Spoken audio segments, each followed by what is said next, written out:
Hi, and we want to welcome you to Unstoppable Mindset.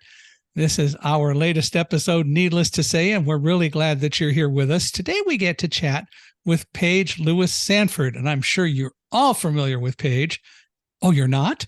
Well, you will be by the time we're done here.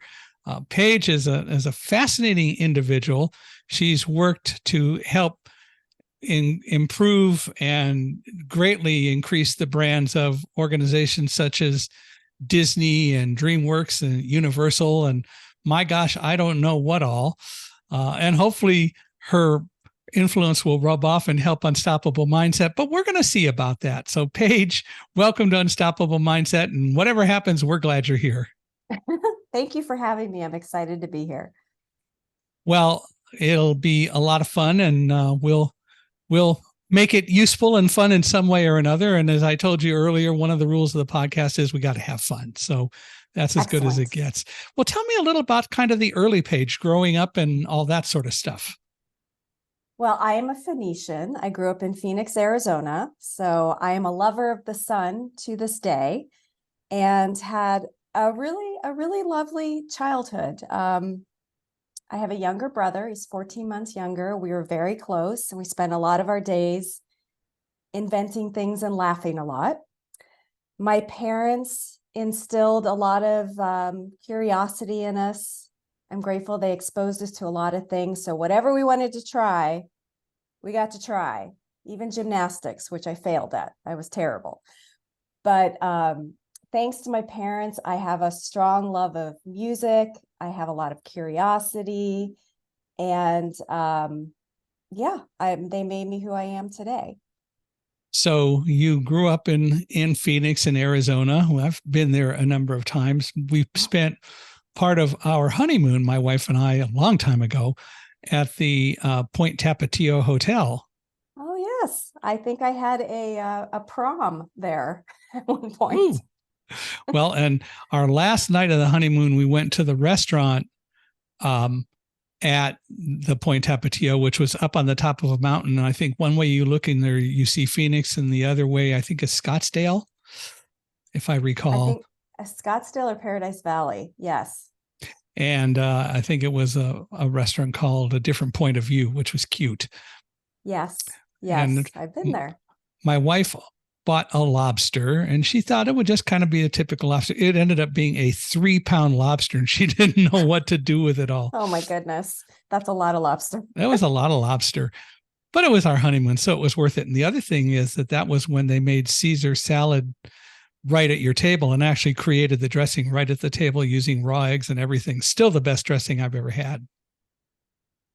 Amazing. Amazing. Well, I hope you were not there in the summer, because that can be brutal. It was we got married on November 27th, 1982. So it would have been, let's see, that was a Saturday. And so it would have been probably the 3rd or the 4th that we went. So of December. So no, it wasn't in the hot part or the hottest part. That's good. That's actually a perfect time of year to be there. Yeah, it was great. We very much enjoyed our time there. So did you go to college in Arizona, or did you go to college, or what? I did not stay in Arizona. I was 17 when I graduated high school, and I really, really, really wanted to leave Arizona. And I was very interested in getting a degree in advertising. And I'll tell you why. And it sounds silly now, but I was very determined and stubborn at that age.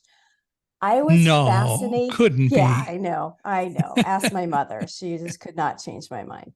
So I was fascinated with how people described products. So if you looked at a box of cereal or a bottle of suntan lotion, how did they come up with the copy? I was just fascinated by how they would construct that, which seems very simple. But so I was really determined to find a good school in advertising.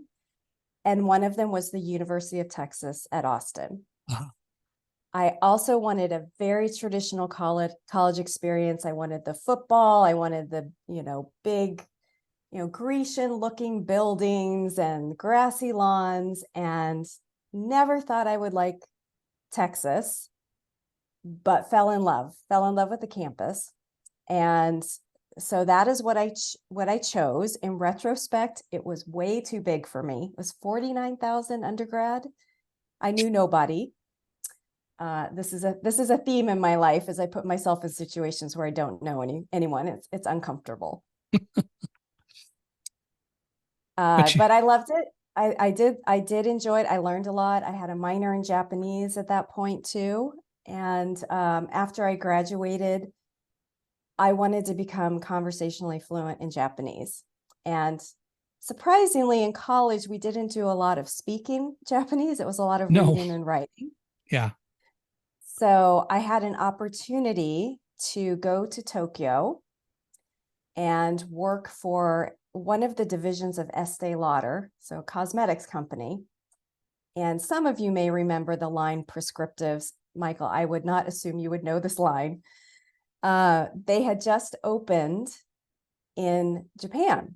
And so I got a job working in a department store selling makeup in Japanese. My Japanese was not very good, so it was trial by fire. Well, my wife loved white linen. And when I worked in the World Trade Center, I discovered that there was an Estee Lauder second store in the Tower One on the 46th floor, I think it was. So a little bit familiar with Estee Lauder and invaded the store often. Okay. Yes. So I did that. I knew nobody. And this was before the time of cell phones or even relatively affordable international phone plans. So I took 2 giant duffel bags and my parents put me on a plane, and I showed up and they arranged for someone to meet me, a friend of a friend of a friend. And I spent a year in Japan. So why Japanese in the first place? Well, when I think I was a senior in high school, my high school turned into an international magnet program, and they offered what they thought were going to be the emerging important business languages of the world, which were Japanese and Russian, in addition to what they already had, French and Spanish. Mm-hmm. So I decided to take Japanese. My brother took Russian. I thought it would be handy no matter what I ended up doing. So that's why I went with it. I took a year of Japanese in college as well. You did? I did. It was in graduate school. It was 1 year and we talked some, but you're right. It was a lot of reading and writing. And I actually learned Japanese Braille, which was kind of fun, although I don't remember a lot of that now. But still, it was fascinating to take. And people said it was simpler than Chinese. And given everything I've learned, I think that's probably very true.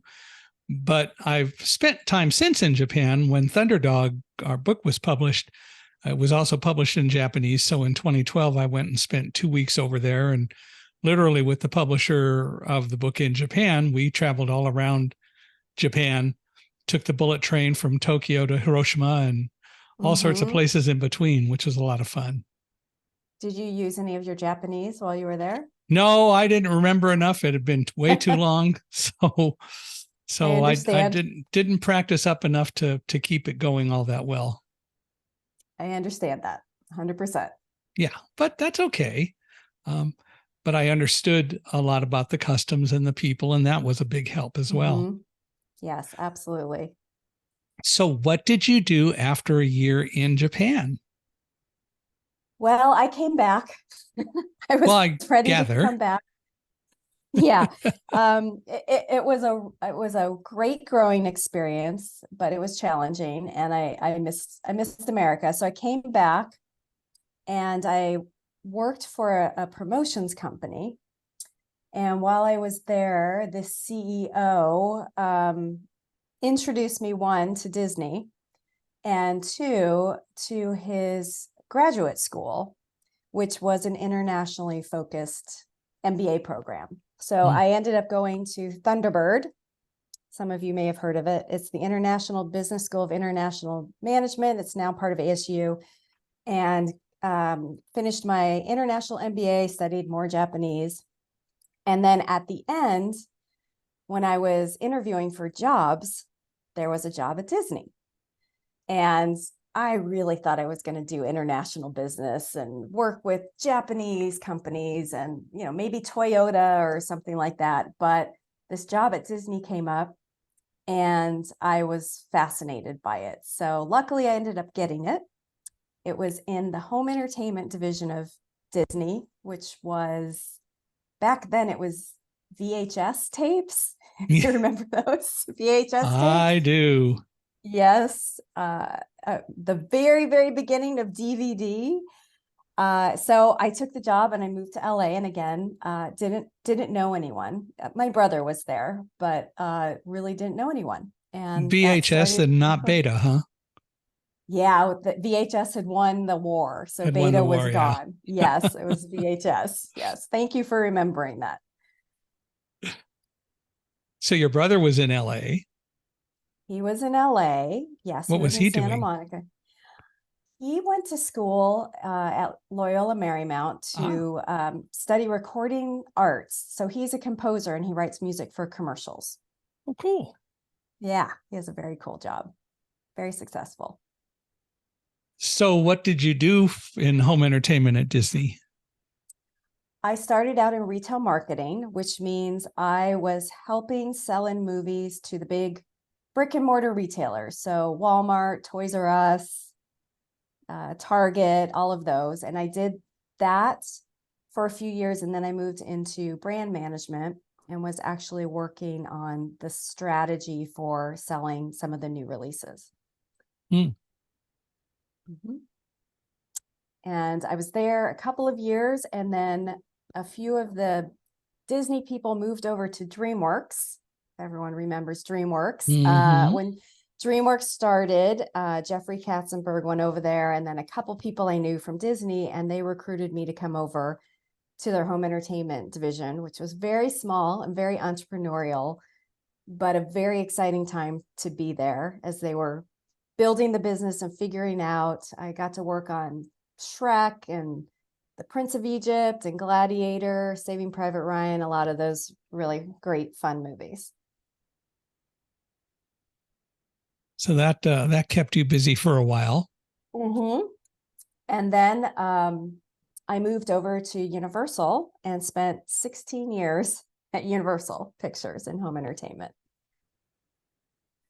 E.T. phone home. Yes, exactly. Exactly.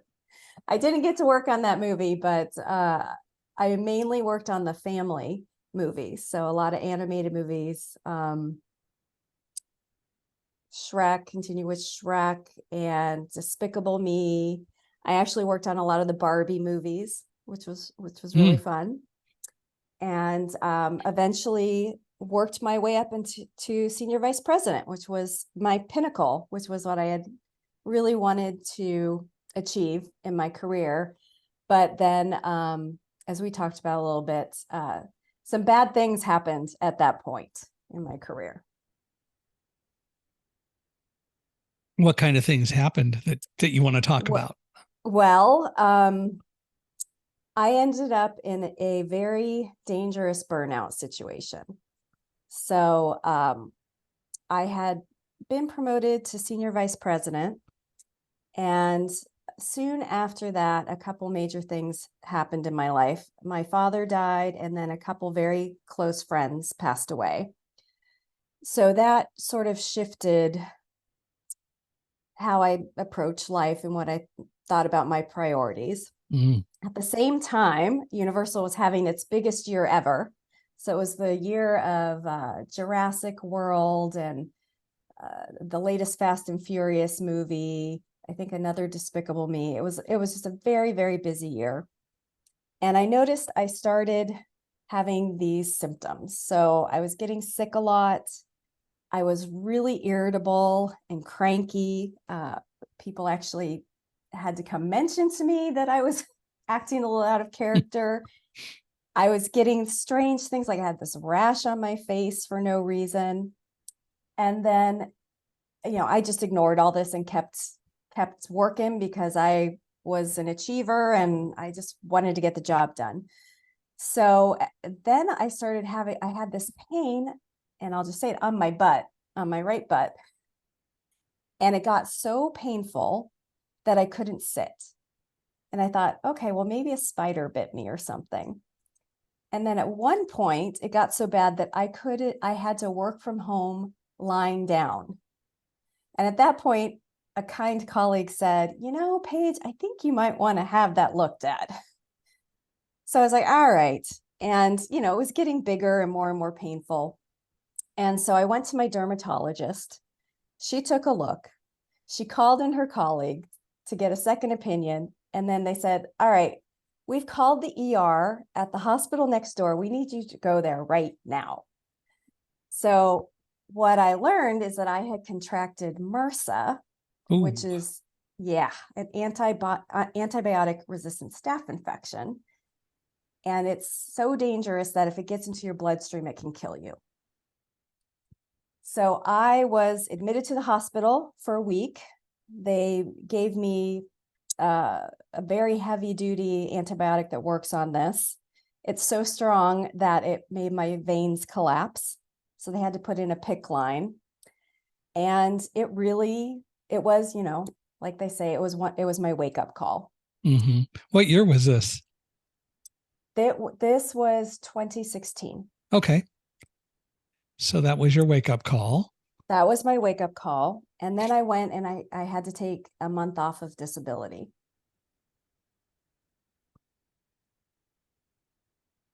Well, certainly that's understandable given the severity of it and so on.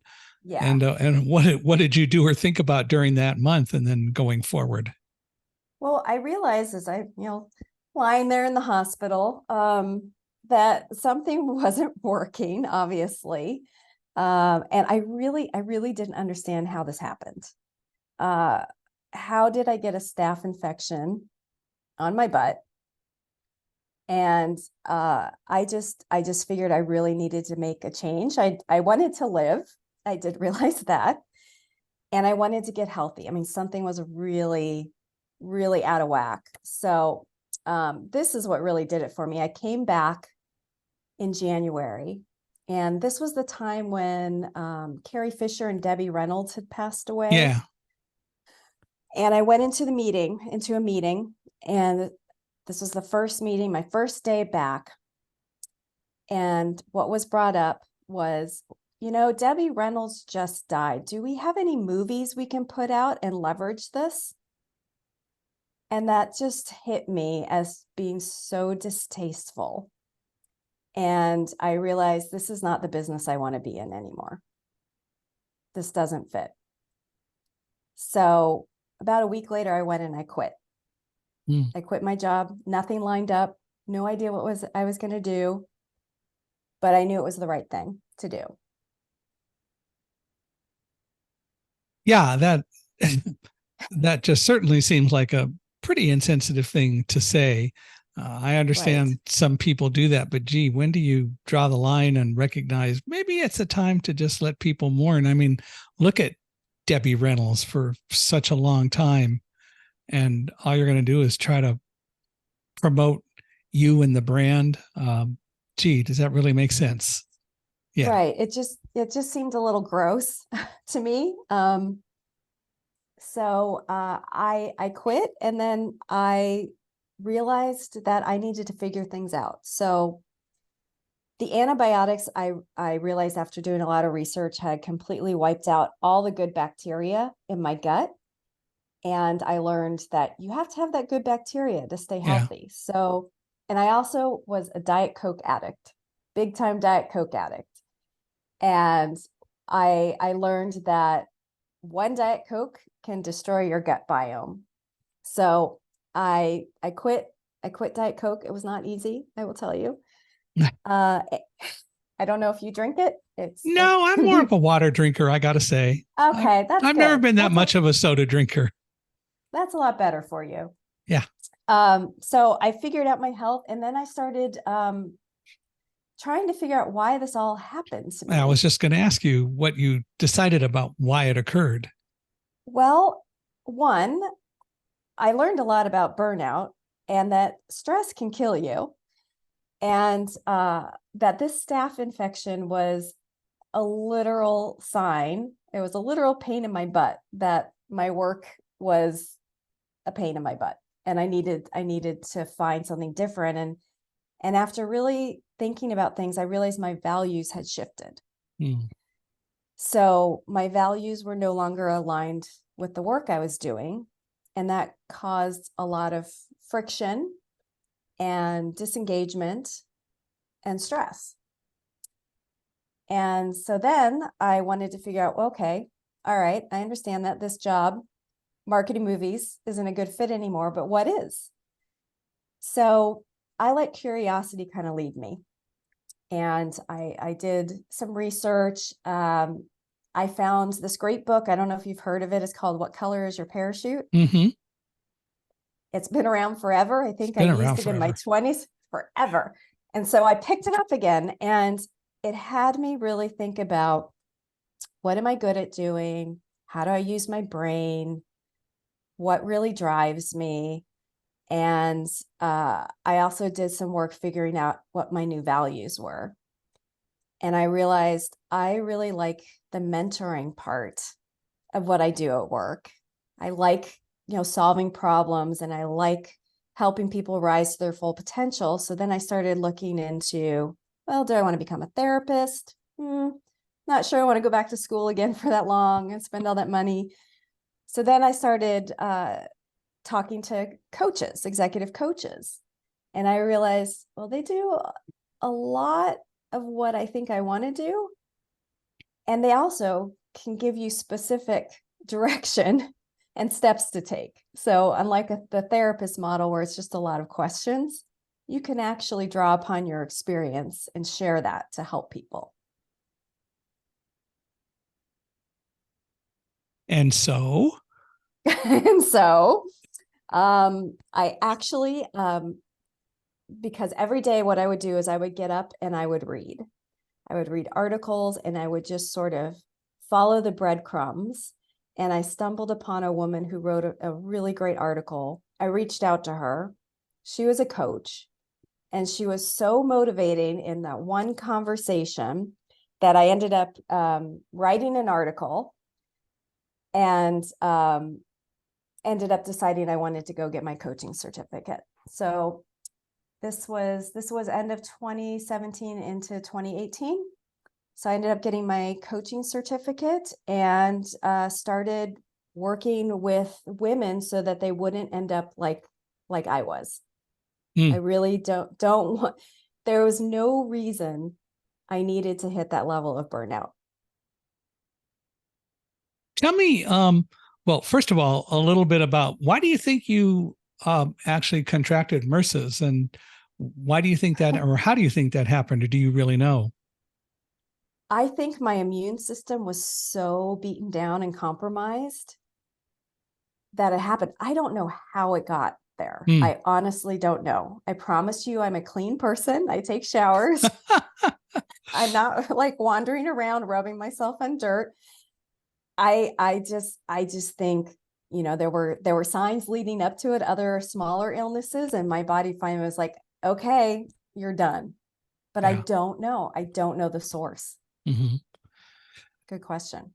Well, so you went off and you started to study about being a coach and so on. What does it mean to get a coaching certificate? What's the process?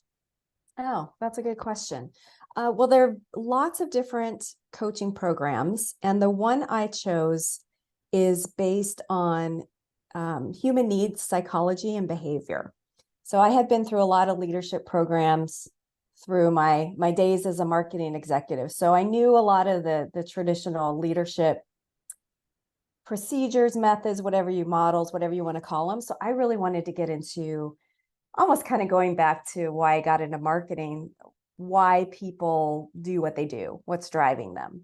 So I learned all about the 6 core needs and what motivates people, and really how to get into their brains and change behaviors and habits.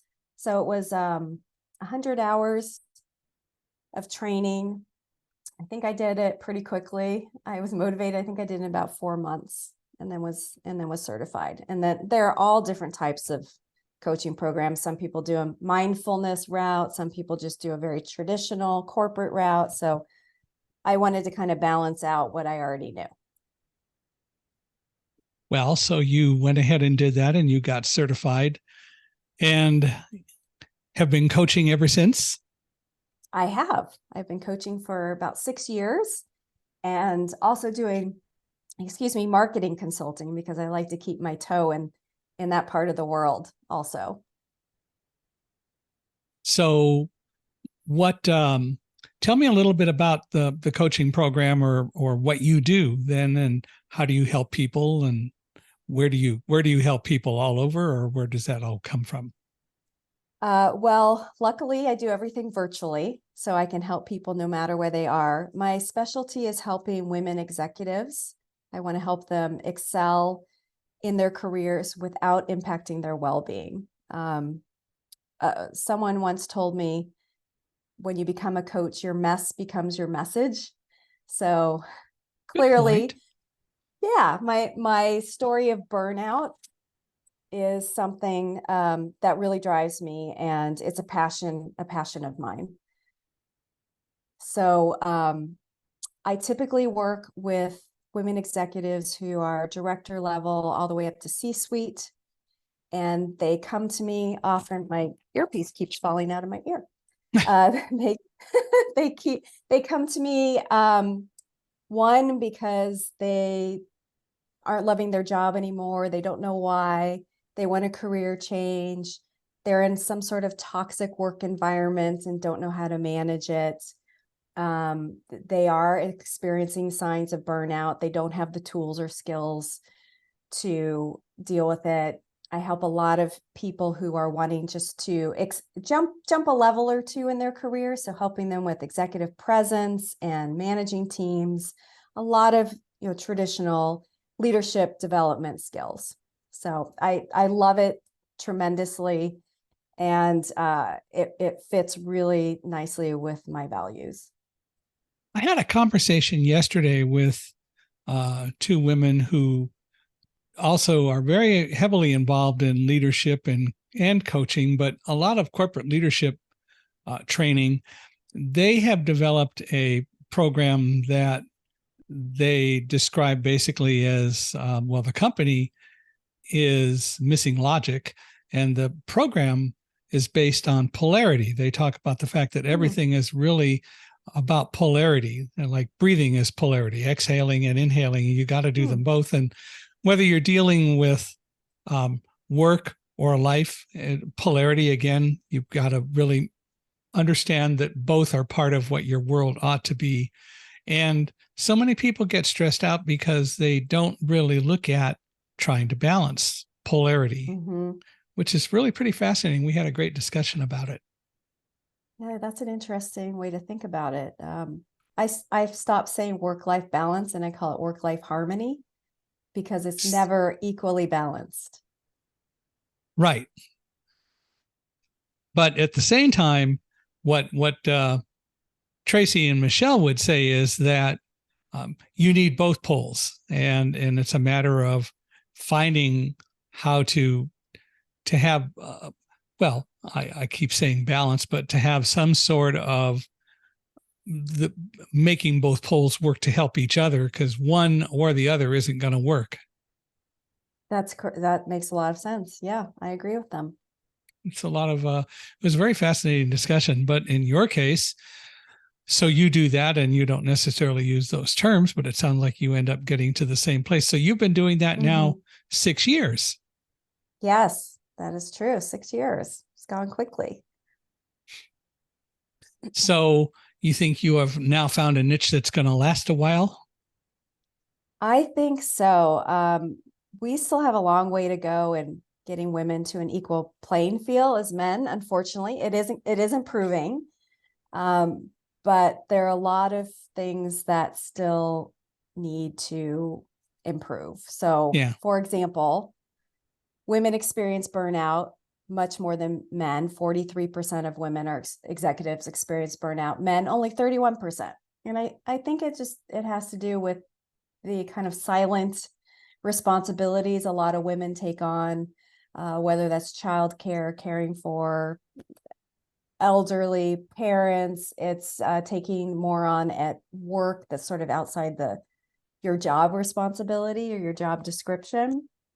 And women also don't think that corporations are quite there yet in having good strategies and good programs to have gender equity in the workplace. I mean, 92% of women don't believe that companies are kind of walking the talk in that area. Mm-hmm. So yeah, I think there will be a need for a while. It would be my dream if there isn't a need for this. That means that women are equal in the workplace in terms of opportunities and roles and pay. Yeah. But And a we're good not, piece of news, I have a good piece of news though that I just learned. Sorry to interrupt you. that's okay. Is that there was, people would say for a really long time, and there were stats to back it up, that women were afraid to negotiate for salary or promotions. It's actually changed. And women are just as likely, if not more, to negotiate for increased salary, a promotion, whatever. So that's some good news, and a common belief that has now changed. And should, by any standard.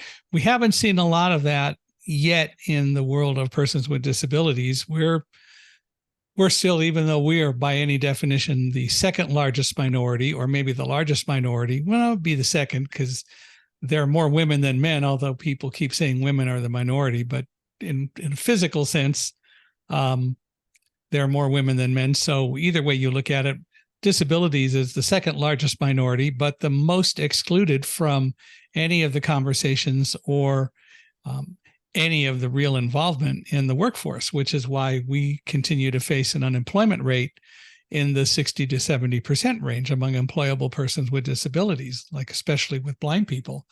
And the reality is it's fear, it's a lack of education, and it's not understanding that just because we may do things in a different way, it doesn't mean that the technology and the tools that we need shouldn't be part of the cost of doing business, but yet that's what happens. Those are staggering numbers, Michael. But your company is doing a lot to help with that. Well, Accessibility is doing a lot to help with that, and is being pretty successful. And the number of people using the technology are growing, or is growing.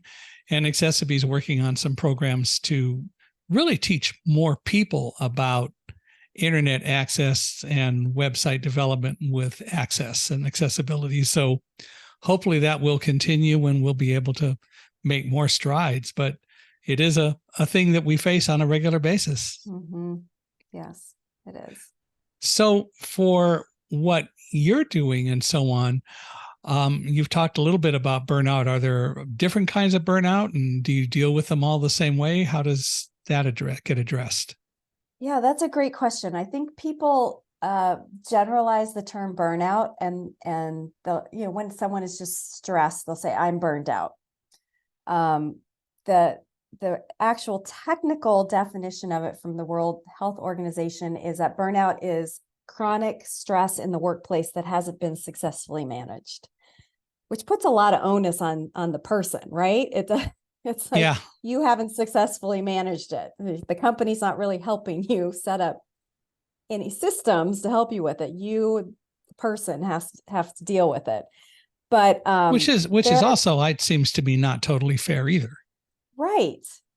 And there's not a lot of progress in that area. Everyone is going to be burned out at some point in time. Everyone's going to face it. But there are different types. There's physical burnout, which is you're tired, you're getting sick a lot, like I was. You're not moving around a lot. You've kind of forgotten to exercise or even stand up from your desk. And those signs can show up like headaches or just different physical things. And then there's emotional, which I also had, that can show up as being you're cranky, you're short-tempered, you're impatient, you're not spending time with the relationships that are strong. yeah, just maybe a little bit of a change in your demeanor.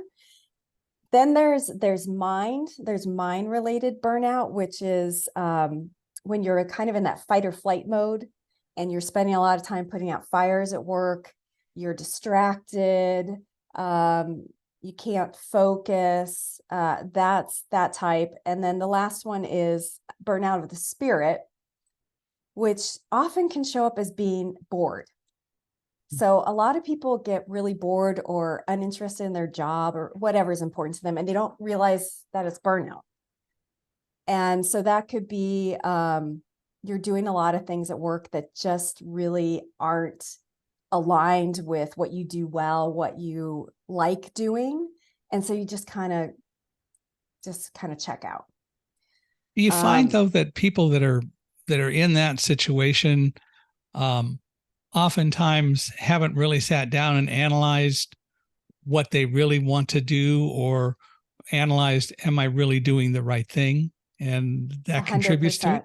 Yeah. Yeah, 100%. Like, I didn't know. I had no idea. I just kept, a lot of people, they're on the treadmill. They just keep going every day. And it's rare that people stop and they reflect and they reassess. It's only when people get into a state of burnout, sadly, that they need to wake up and realize, okay, something isn't working. But there are always signals. And oftentimes it's more than one type of burnout that's hitting at the same time. But you distinguish between emotional, mind, and spiritual, if you will. They're all three different, even though in one sense it seems like they're all sort of mental in one way. They are sort of mental in one way, but they come out in different ways, and the root of them is different. So there are two main ways to sort of manage burnout. The traditional way that everyone thinks is how you manage burnout, unfortunately, this is what companies kind of latch onto, is just go take some time off, go to a spa, get a massage, and that'll cure everything. This self-care really only works for the body and the emotional burnout, because you're just exhausted. Those two will fall under exhaustion. And with that, you actually do need to take a time out and take care of yourself. You only need 15 minutes, but it could be, take a walk away from your computer or your phone. Don't take your phone with you on your walk. Just leave it alone. Don't let anyone interrupt you. Call a friend. Just do something that's enjoyable for you, will reboot your system. For the mind and the spirit burnout, which, is you're just distracted and you're bored or you're in fight or flight mode, you actually are having cynical detachment. So, okay. Yeah, it's different. So self-care actually does not work, because when you're in this space, you're focused too much inward and on yourself, and you've lost perspective. So what you do when you have that type of burnout is you need to clarify things. And it could be clarifying your role. So role clarity. Write down the 3 to 4 most important things in your job, and then ask yourself, are you spending time on the high value activities? Because you may not be. There are 3 parts of this. The second one is relational clarity. So you may have lost perspective about other people in your life. So a way to break yourself out of this is write a note of thanks to someone, maybe someone on your team. Remind yourself that you are not alone in all this. And then the last one is perspective clarity. So a lot of people have just completely lost perspective. So go do something totally different. Go watch or listen to a comedy video. Call your mom and ask about, bring up an old memory, just something that reminds you that work isn't everything, because these two types, mind and spirit burnout, these are a lot of the workaholics too. And they just keep working, and they've just lost complete perspective about everything else in the world. One of the things that I realized during the pandemic is that although on September 11th, I escaped and wasn't afraid, And I knew why I wasn't afraid, which is that I prepared and knew what to do in the case of an emergency. And as I now say, that created a mindset.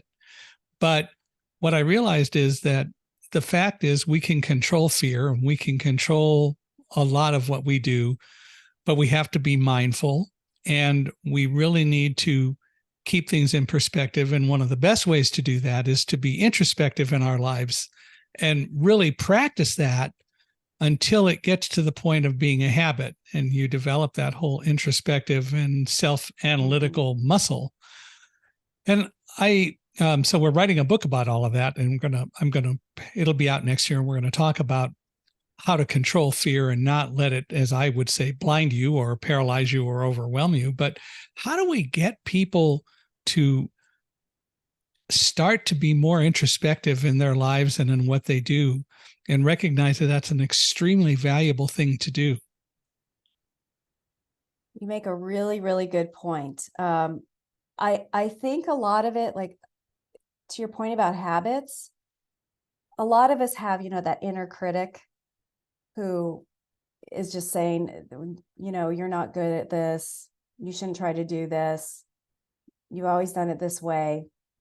If you can take yourself out of that and almost become an observer and look at your thoughts and how you talk to yourself as just another person, you can even name it. It kind of helps you take yourself out of it so that you can change your habits. Because a lot of what we tell ourselves are just habits. They're not even true anymore.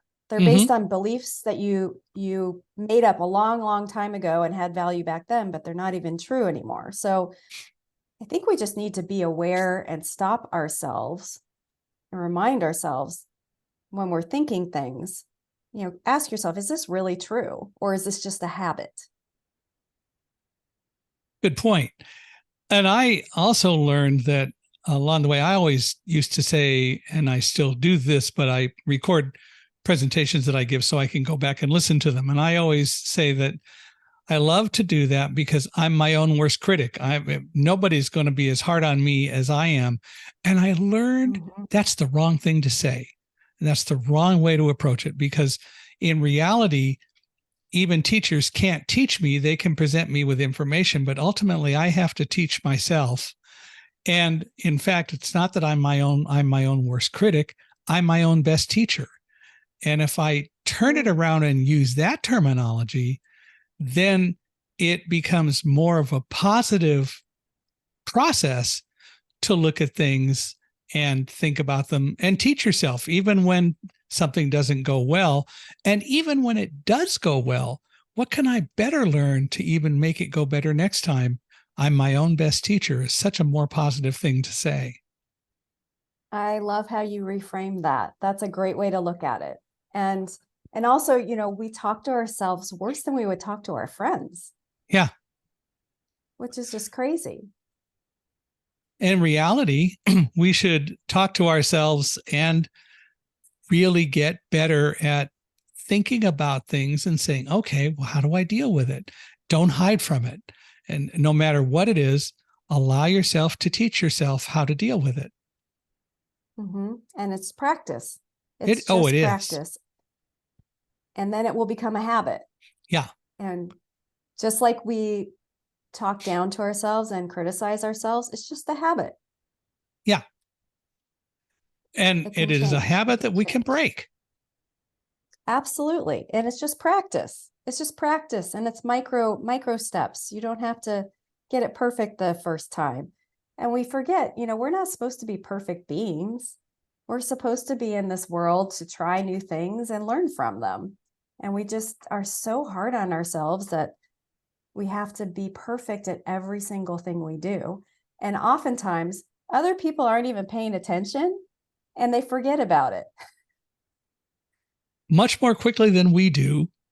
And there's a lesson there too. Yes. And I always tell my clients, like when they're all worked up about something or ruminating and can't let something go, will this really matter in 2 weeks? Will this matter in 3 months, in a year? No one will remember. You probably won't even remember.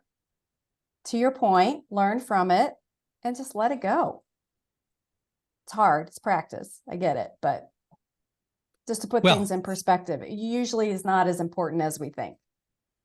and if it really affects you and you're thinking about it a lot, then take a step back, as you said, and think about, why is this affecting me so much? Mm-hmm. It's appropriate to do that. It's appropriate to help to understand you better. Yes. And I'll give you a tip that I give my clients that I actually learned from my dad. For people who ruminate a lot and worry a lot, actually schedule worry time in your day. And don't do it right before bed. No. No, because then you won't sleep well. But Right. schedule it at a time, have no distractions, sit there for 20 minutes and worry about everything. And you have to sit there, even if you've run out of things to worry, make it up. Like, my sock is starting to unravel, stupid things. My dog is panting more than usual, whatever it is.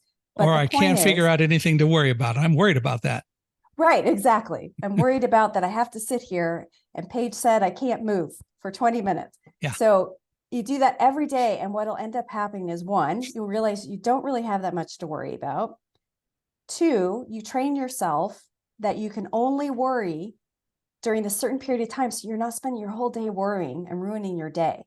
Yeah. And if you start thinking about something out of your worry time, you say, okay, Paige, no, you're scheduled to worry about that at 10 a.m. from 10 a.m. to 10:20. And it's remarkable how people improve with the ruminating and the worrying. So what mostly do you coach about? What is your specialty, if you will, overall?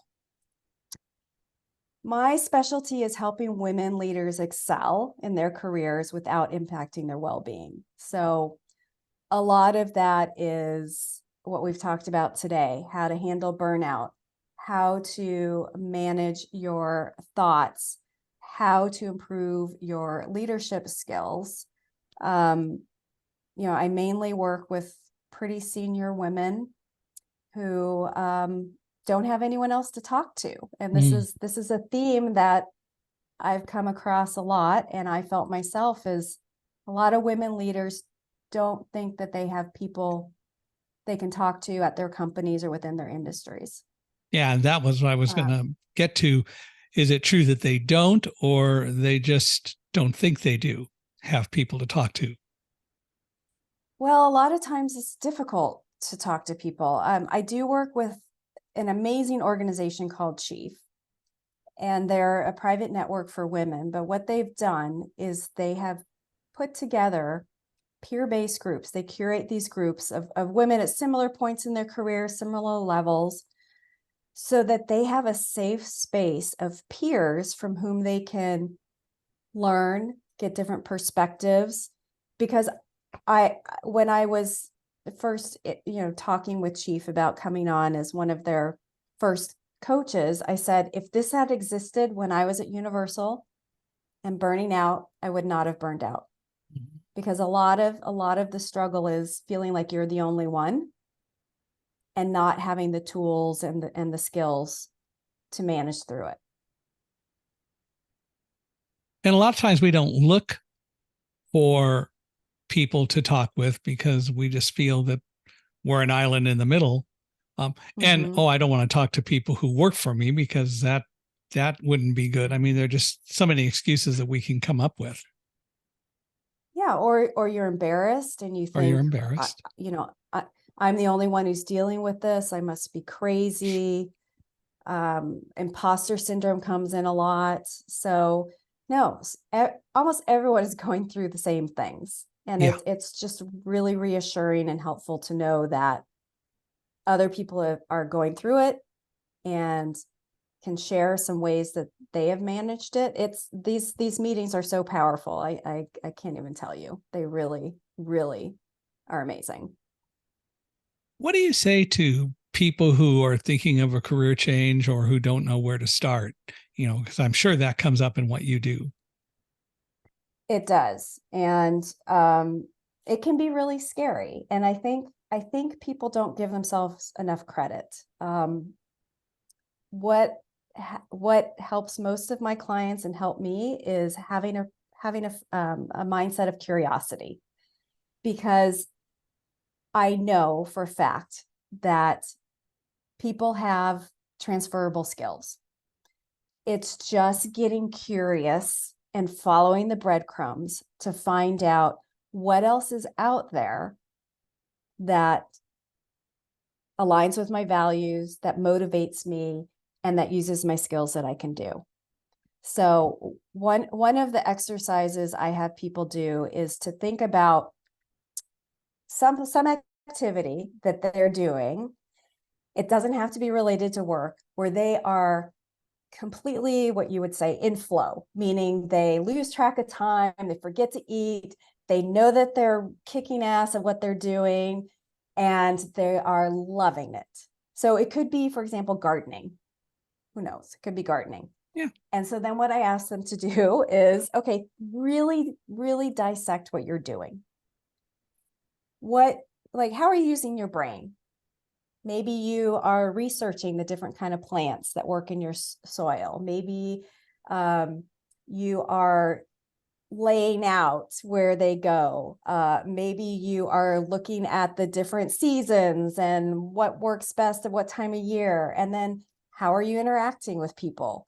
Are you collaborating with the gardener at the nursery? Are you talking with friends who've made great gardens? And then what skills are you using? Researching, maybe strategizing, maybe organizing. And then what you'll end up seeing, and it's something totally unrelated to your job, is here are all the things and here are all the different ways of thinking.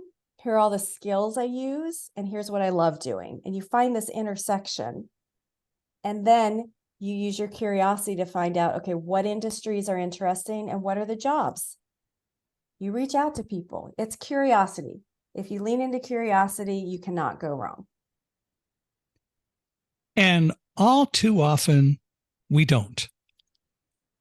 Correct. We kind of block ourselves.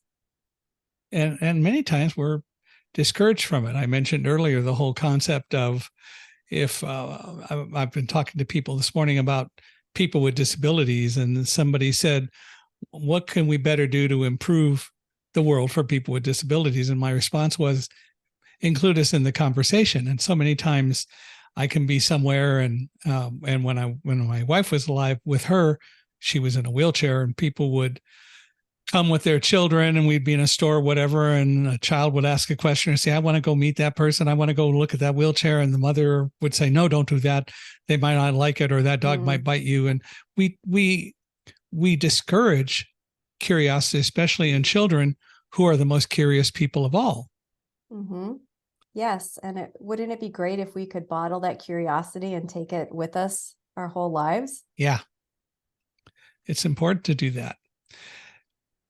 I think, and I think you use the term superpower. Everybody has a superpower, or how do you teach people to find their superpower, or what does that mean?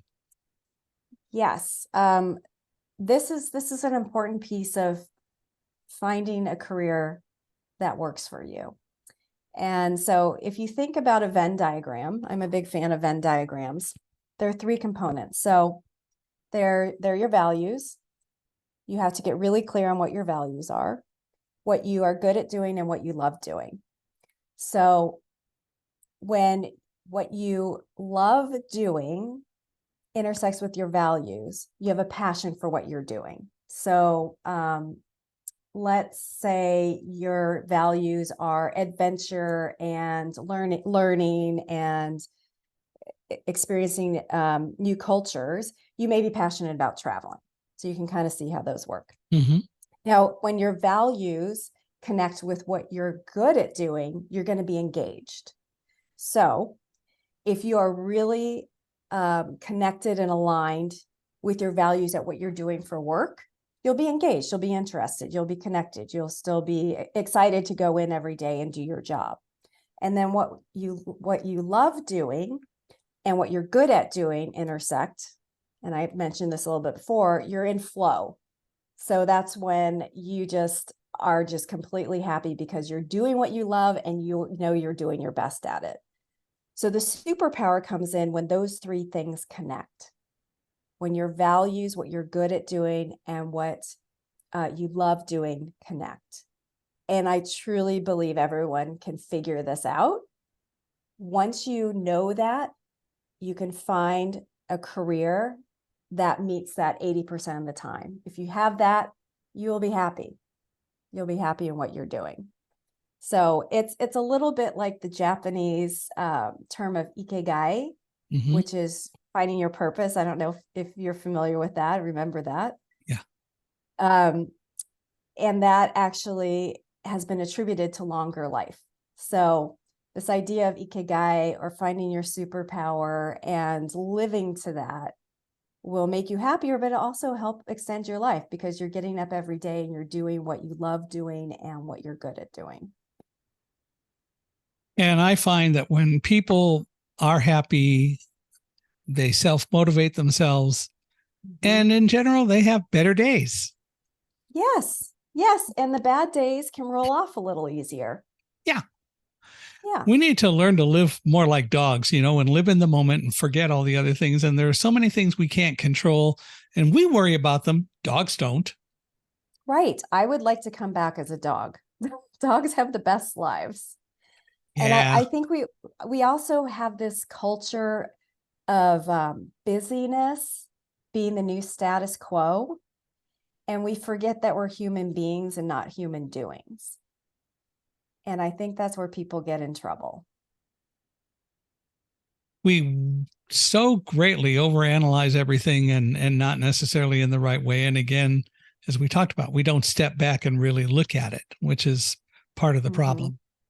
Yes. Yes. Have you written a book or anything about all of this? I've written some articles. I have not written a book. Well, if you do, you'll have to let us know. I will do that. Well, if people want to reach out and get in touch with you, maybe explore using your services and skills, how do they do that? Well, you can reach out via my website, which is page1coaching.com, and it's spelled out. I'll spell it. It's PAIGEONE coaching.com. And you can also find me on LinkedIn at Paige Lewis Sanford, my new married name. Yay. You can also email me at page1coaching.com. And so what does your husband do? He is a naturopathic doctor. Oh. So he focuses on root cause and getting to, the bottom of what is causing your symptoms and managing that and addressing that versus just throwing things like antibiotics on all the time, which, don't always work out. Not very good for you overall, long term. No, and ultimately we have to take a little bit more mental control over ourselves, and that's another whole story. Yes, I totally agree with that. Well, gee, maybe we should explore getting him to come on and chat sometime. Oh, I think he would love it. I'll leave that to you to set up. Yeah. Well, I want to thank you for being here. And I know you've given us a lot of really wonderful ideas, and I'm very grateful for you being here. I'm glad we had the opportunity to meet, and hopefully we will do more of this. Anytime you want to come back on, you just need to let us know. Great. I would love it. Thank you for having me. It's been great talking with you. Well, this has been fun, and I hope that you enjoyed it listening out there. Reach out to Paige. She, I'm sure, would love to hear from you. And if she can help you in any of the decisions that you need to make, that's what coaches do. So reach out to Paige. You are also always welcome to reach out to me. Would love to get your thoughts on what you heard today. You can email me at Michael, MICHAELHI, at accessibe.com. Or go to our podcast page, www.michaelhinkson.com/podcast. And Michael Hinkson is MichaelHinkson.com/podcast. Of course, as we ask, and I really appreciate you all doing it, please give us a 5-star rating wherever you're listening to us. We love your ratings. We appreciate your reviews and any thoughts that you have. And for all of you listening, and Paige, as we sort of alluded to just now, if you know of anyone else who would be a good guest for Unstoppable Mindset, love to have you let us know. We're always looking for guests. I believe everyone has a story to tell, and this is a way to get the opportunity to tell your story and help us all learn that we're more unstoppable than we think we are. So again, Paige, I want to just thank you one last time. Really appreciate you being here, and hope that you had fun. I did. Thank you so much.